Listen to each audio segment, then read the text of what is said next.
사람이 살아가는데 꼭 필요한 하나의 원리가 있는데 그게 효율입니다.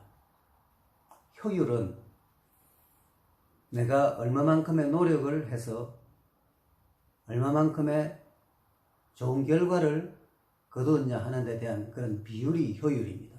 즉 내가 노력을 많이 했는데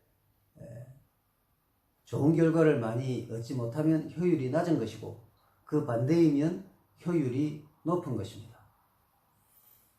모든 것은 효율을 따라서 결정이 되고 또 방향이 잡힙니다. 그렇지 않은 경우는 사실상 없습니다. 사람들은 누구나 적게 노력해서 많고 좋은 결과를 얻으려고 합니다. 그건 당연히 현실을 살아가는 원리입니다.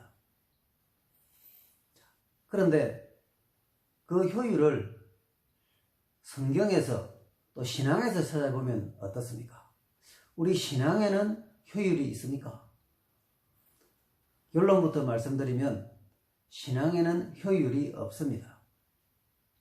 효율을 따르면 기독교의 진리는 설 자리를 잃게 됩니다. 예수님께서 비유로 하신 말씀 가운데 양이 100마리가 있는데 그 중에 한 마리가 길을 잃으면 99마리를 들에 두고 한 마리를 찾으러 가신다고 되어 있습니다.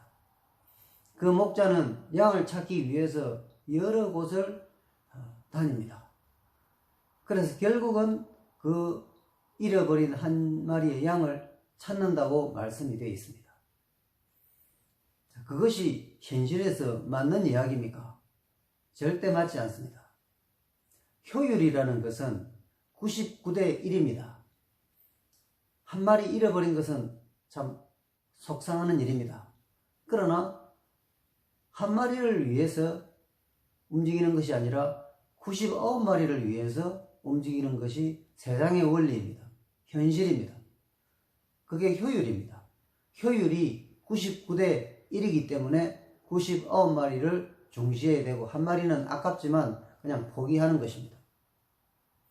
그런데 성경은 그 반대로 말씀하고 있는 것입니다. 그것은 99마리가 중요하지 않고 한 마리가 중요하다는 뜻이 아니라 잃은 한 마리의 그 양을 그만큼 목자는 중히 여긴다는, 귀하게 여긴다는 그런 의미를 강조하는 것입니다. 그런데 그런 것은 효율의 개념에 맞지 않는 것이죠. 이렇게 주님께서는 철저하게 세상의 원리, 즉 효율을 초월하셔서 우리에게 오셨고 또 말씀을 우리에게 주셨습니다. 주님께서 실제로 행하신 것을 몇 가지 정리를 해보면 주님께서는 평판이라는 그런 효율을 넘으셨습니다. 평판이라는 것은 사람에 대한 평가지요. 평판이 좋다는 것은 인기가 있다는 것이고 영향력이 크다는 것입니다. 사람들이 관심을 많이 가지는 것입니다. 좋은 의미에서. 그런데 우리 주님께서는 이상한 일을 하십니다. 세리와 죄인의 친구라고 사람들이 막 비난을 하는 것입니다. 삭개오라는 사람을 주님께서는 만나십니다. 근데 삭개오는 평판이 좋지 않은 사람입니다. 그런데 이 삭개오는 주님을 만나고 싶어 하죠. 그래서 부자이면서 세리장인 이 삭개오가 어느 날 주님이 지나가시기로 되어 있는 그 길에 가에 서 있는 뽕나무에 올라갑니다. 그럴 때 주님께서는 그냥 지나치지 않으시고 일부러 그 여러 사람들이 있는데도 뽕나무 밑에 서셔서 삭개오들을 내려오라고 하시고 그리고 삭개오의 집에까지 가시고 거기서 음식도 드시고 그곳에서 머무시게 됩니다. 자, 이것은 무엇을 의미하는 것입니까? 사람들에게 버려진 삭개오, 평판이 좋지 않은 삭개오, 어떤 의미에서는 왕따를 당하는 삭개오입니다. 그런데 예수님께서는 그 삭개오를 집중적으로 찾아가신 것입니다. 예수님 주변에 평판이 좋은 사람, 거기에 따라다니는데 평판이 좋은 사람들이 얼마든지 있었을 것입니다. 하지만 주님께서는 특별히 삭개오를 만나신 것은 기독교의 복음은 우리 신앙의 원리는 평판을 초월한다는 것입니다. 여러분은 평판 좋은 사람에게 가까이 하고 싶으시죠? 저도 그렇습니다. 그건 당연한 것입니다. 하지만 신앙은 그 평판을 초월합니다. 주님께서는 그렇게 하셨습니다. 또 하나 예를 들어보면 우리 주님께서는 관행을 초월하십니다. 관행이라는 것은 쭉 흘러내려오는 그런 어떤 그 방식들을 관행이라 하죠.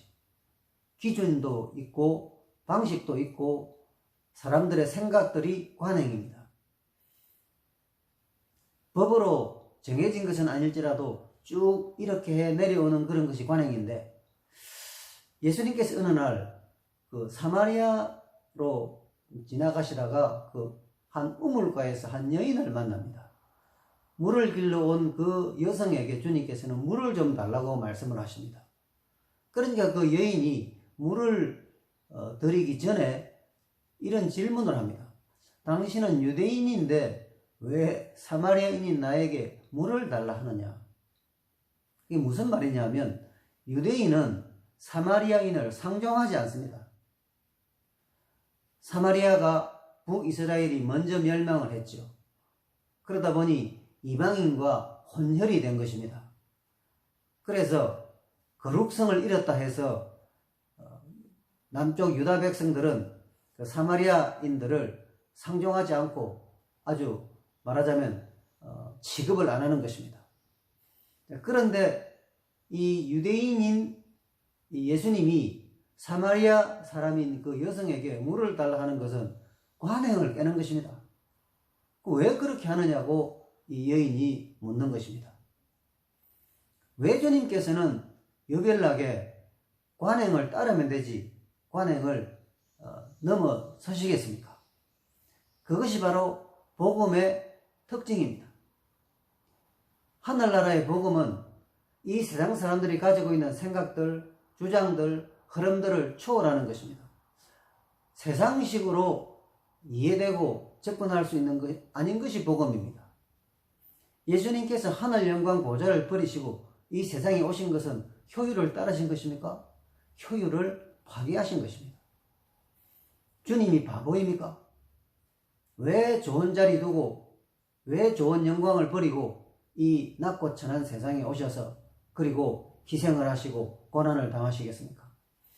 효율을 따르지 않으신다는 것을 우리에게 말씀하시는 것입니다.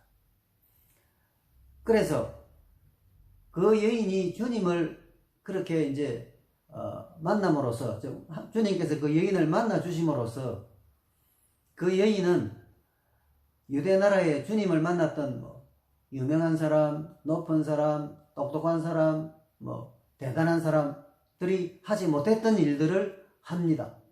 그게 무슨 말입니까? 잠깐의 대화 속에서 주님께서 메시아이신 것을 그 여인은 깨달은 것입니다. 즉 주님을 만난 것입니다. 메시아를 만난 것입니다. 목수의 아들로 사람들은 다 생각을 했는데 그 여인의 눈에는 주님이 메시아이셨던 것입니다. 어디서부터 그것이 시작된 것입니까? 관행을 초월하신 데서 그런 놀라운 일이 일어나게 된 것입니다. 그리고 주님께서는 또 어떤 경우를 우리에게 나타내시냐면 상식을 넘어서십니다. 상식이라는 그런 효율을 초월하시는 것입니다. 상식이라는 것은 무엇입니까? 보통 사람들이 일반적으로 가지는 생각입니다. 이것은 옳은 것이고 이것은 옳지 않은 것이고 이것은 좋은 것이고 이것은 나쁜 것이고 그런 것이 다 상식이죠. 기본 개념이 상식 아니겠습니까? 그런데 주님께서는 사람들이 받아들이지 않고 기대하지 않는 일들을 행하십니다. 그 중에 하나가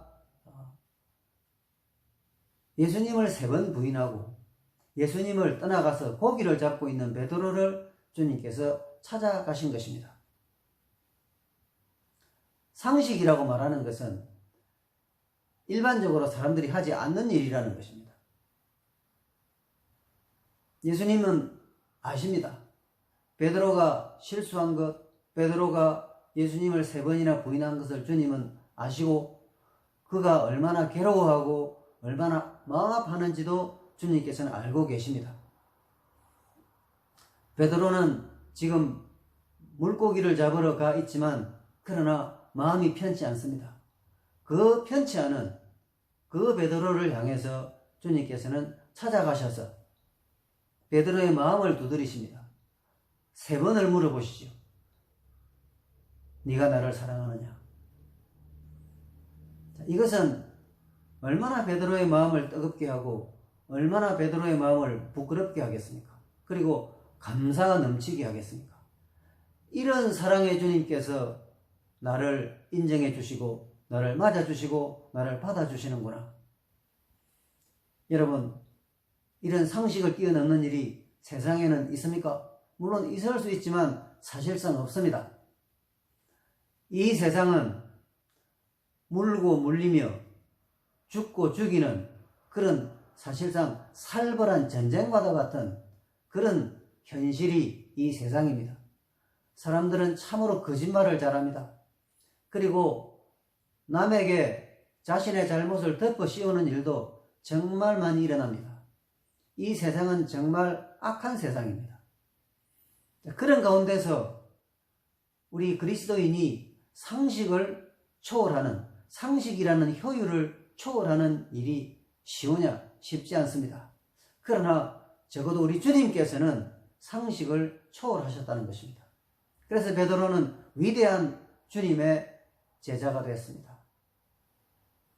만약 주님께서 저와 여러분에게 상식을 초월하셔서 우리를 찾아오시고 끊임없이 우리를 만나주시고 우리 마음을 두드려 주시지 않으시면 우리가 살아갈 수 있겠습니까?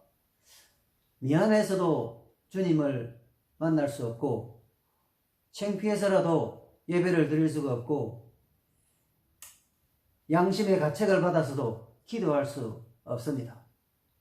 그러나 주님께서는 상식을 초월하셔서 우리 마음을 쓰다듬어 주시고 우리를 찾아와 주시고 우리 마음에 새로운 위로를 제공하시고 안심하라, 내가 너를 사랑한다, 여전히 너를 사랑한다 라고 우리들에게 확신을 주시기 때문에 그런 주님의 효율을 따르시지 않는 그런 주님의 그 사역 때문에 우리는 이렇게 당당하게 살아가는 것입니다.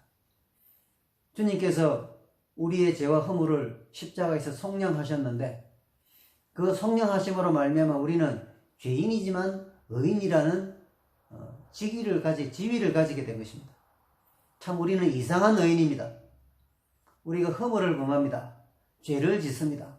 그럼에도 불구하고 우리는 하나님께서 아들의 피를 보시고 의인이라고 일컬어 주시는 것입니다. 그래서 우리는 참 특별한 의인입니다. 죄를 짓는데도 의인입니다.